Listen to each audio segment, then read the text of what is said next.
Hello ma'am, hello everyone. So today we are from group 12, consists of me, Atika Zara Ramli, and my teammate Muhammad Deva Halan, want to present about other assurance service.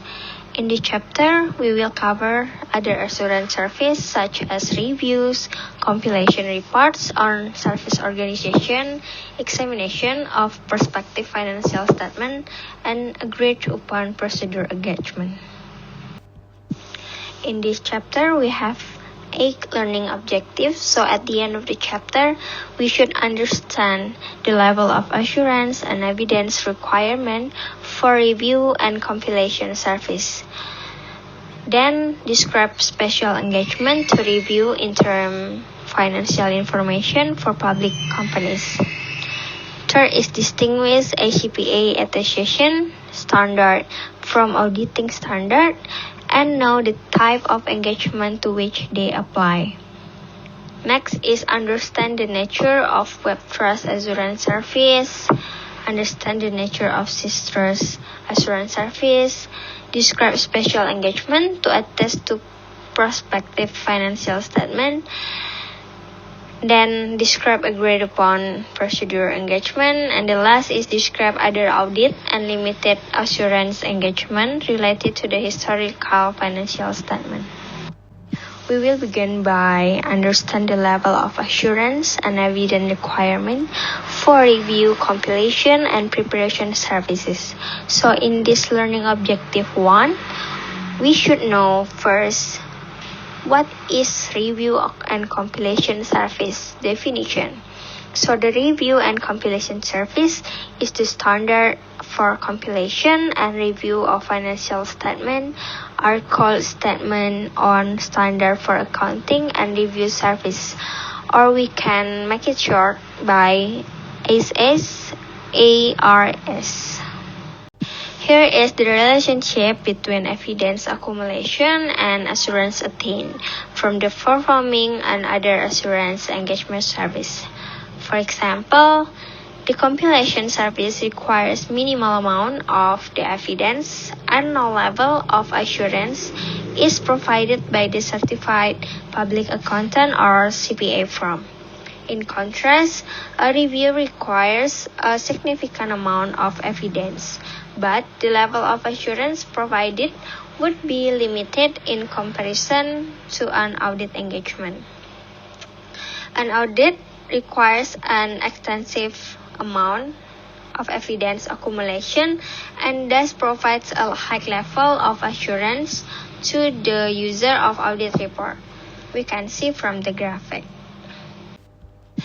A review service engagement allows the accountant to express limited assurance that the financial statements are in accordance with applicable accounting standard or other comprehensive basis of the accounting.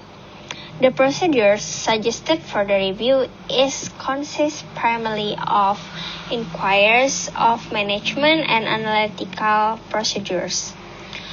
For review, accountants don't obtain an understanding of internal control, tax control, assess fraud risk, or do substantive tests of the transaction or tests of balances. The CCARS requires the auditor to obtain the following procedures suggested for the review. The auditor should obtain knowledge of the accounting principle of the client industry. The auditor should obtain knowledge of the client and should make the inquiries of the management. Next, the auditor must perform analytical procedures, and the last, the auditor must obtain the letter of the representation. Before we go to the how to inquiries of management, I want to explain first about the form of the report. So the standard review report includes 4 paragraphs. The first one is consists of introduction paragraph that identifies the entity, the period of financial statement subject to the review. And the second paragraph specifies that management is responsible for the preparation and fairness of the financial statement. The third paragraph notes the accountant responsibility to conduct a review of management financial statement. And the last paragraph, which is preceded with the heading Accountant's Conclusion. That statement express limited assurance in the form of negative assurance that we are not aware of any material modification that should be made to the accompanying financial statement. So we move into the how to make inquiries of management. The first is discover the company's procedures for recording, classifying, and summarizing transactions and disclosing information in the statement. The second is inquire into action taken at meetings of stakeholders and the board of direction. The last is ask if each account on the financial statement was prepared in a conformity with GAAP. A compilation engagement is defined in Statement of Standard Accounting about the reviews and the services as one in which accountants apply accounting and financial reporting experience to assist management in the preparation of financial statement and issue a report to a client or a third parties without providing any CPA assurance about the statement. The requirement for the compilation is for establish an understanding with the client in a written engagement letter about the objective of the compilation engagement. Second is to possess the knowledge about the accounting principle and practice of the client's industry. The last is to know the client, the nature of its business transaction, accounting principle and practices, and content of its financial statement itself. Other requirements for compilation also include make inquiries to determine whether the client's information is satisfactory. Read the compiled financial statement and be alert for any obvious omission or error in arithmetic or the application of accounting standard. To request management to provide additional or corrected information if the accountant becomes aware that the records, document, or explanation are incomplete, inaccurate, or otherwise unsatisfactory. Next is to prepare the documentation in sufficient detail to provide a clear understanding of the work performed and any finding or issues that are significant. The last is for the request management to revise the financial statement if the accountant becomes aware of needed revision. Form of report for the compilation. Statement of Standard Accounting Reviews Service define three types of compilation report. First one is the compilation with full disclosure, compilation that omits substantially all disclosure, compilation without independence. The first type of report is illustrated in textbook on the figure 25.3, and the use of each depends on the whether management elects to include all the required disclosure with the financial statement and whether the accountant is independent. The CEC requires that the quarterly financial statement be reviewed by the company's external auditor prior to the company filing of the Form Thankyou with the CEC. Because the same CPA must perform both the annual audit and the quarterly review, they are referred to as auditor, not accountant, for the interim review. Like a review under Statement of Standard Accounting Review Service, a public company interim review includes the same 5 requirements for the review engagement.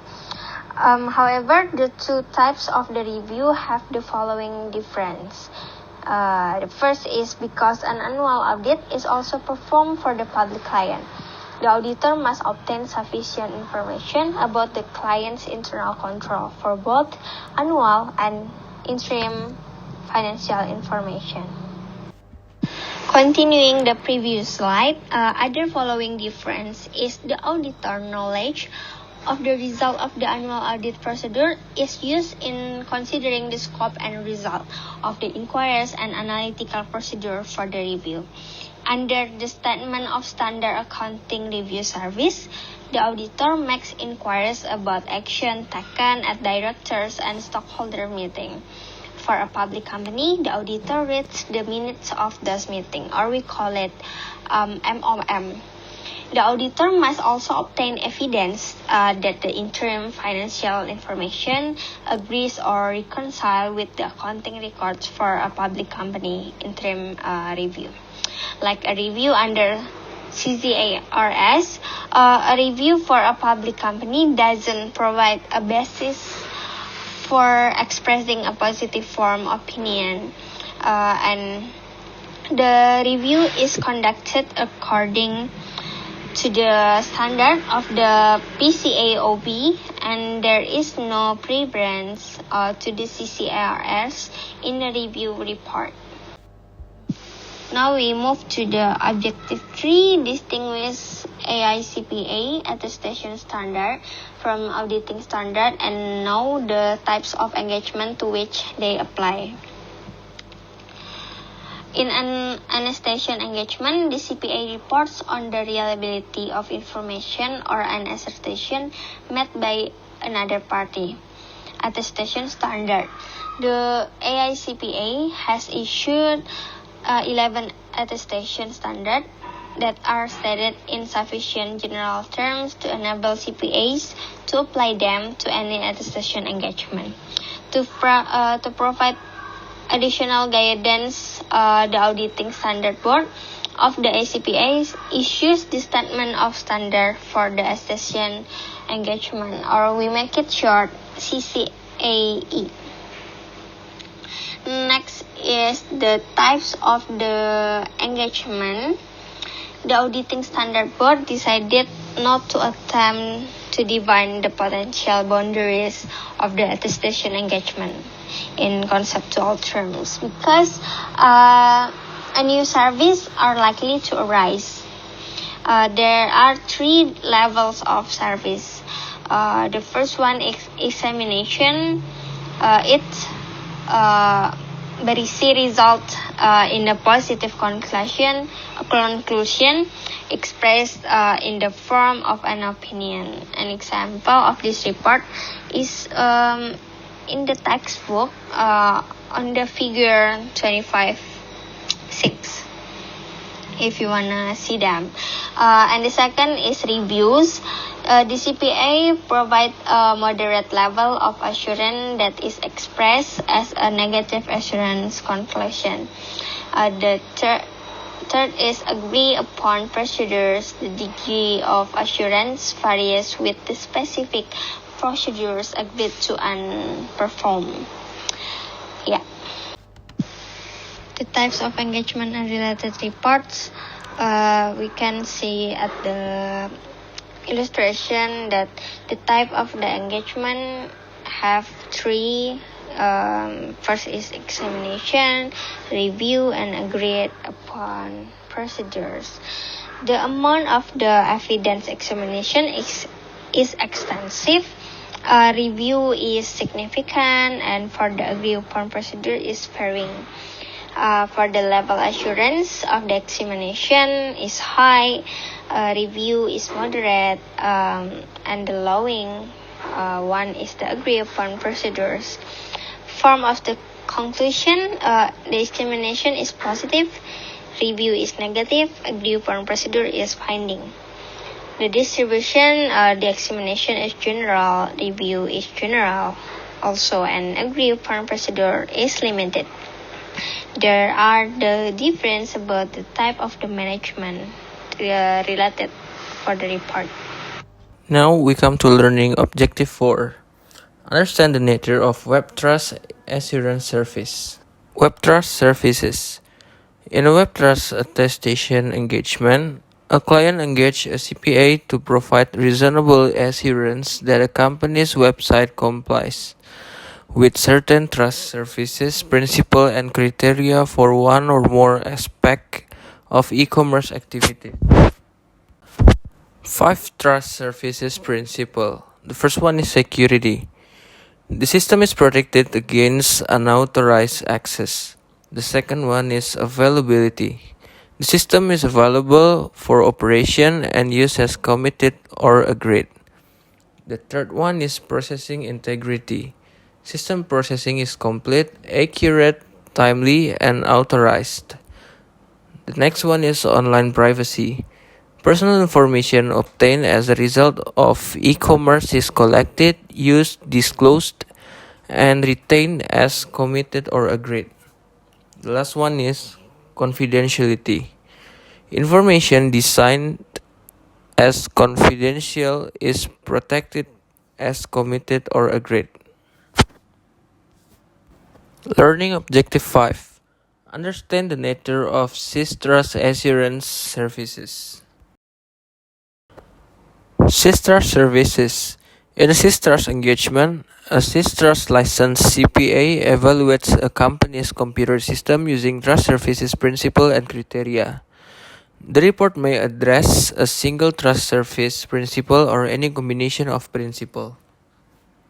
Learning objective 6. Describe special engagement to attest to prospective financial statement. Prospective financial statements. The first one is forecasts and projections. Either financial forecast or financial projection, including the summaries of significant assumptions and accounting policies. Although prospective financial statement may cover a period that has partially expired, statements for periods that have completely expired are not considered to be prospective financial statement. Pro forma financial statements and partial presentations are not considered to be prospective financial statements. The second point is use of prospective financial statements.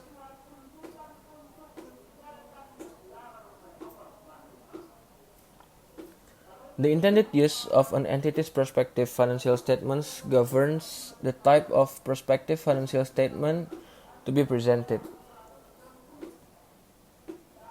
For example, when an entity's prospective financial statements are for general use, only a financial forecast is to be presented. Second one, when an entity's prospective financial statements are for limited use, either a financial forecast or a financial projection may be presented. The third point is types of engagement, and the last one is examination of prospective financial statements. Learning objective 7.